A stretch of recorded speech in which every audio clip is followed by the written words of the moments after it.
È il Comitato Serena, ancora a Casugana. È terminato da pochi minuti l'incontro con i sindaci di Treviso e Casier. Dopo le polemiche sulla concentrazione di profughi all'ex caserma di Via Zermanese, Giovanni Manildo e Miriam Giuriatti hanno incontrato i rappresentanti del Comitato dei cittadini della zona per ascoltare le loro preoccupazioni.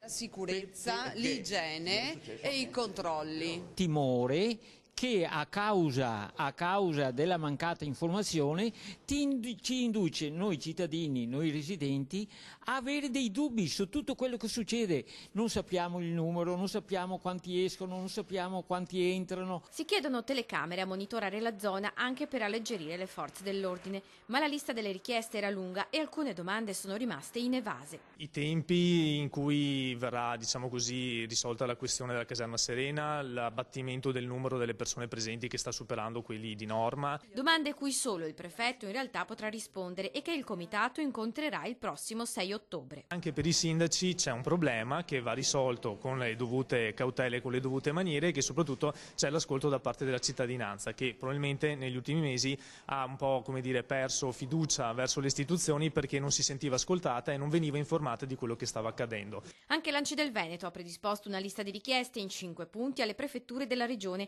I comuni chiedono maggiore collaborazione tra le istituzioni e una adeguata programmazione razionale e lungimirante, finora praticamente assente, e poi il disbrigo delle pratiche entro il termine di 30 giorni a fronte dei 365 tuttora ancora necessari.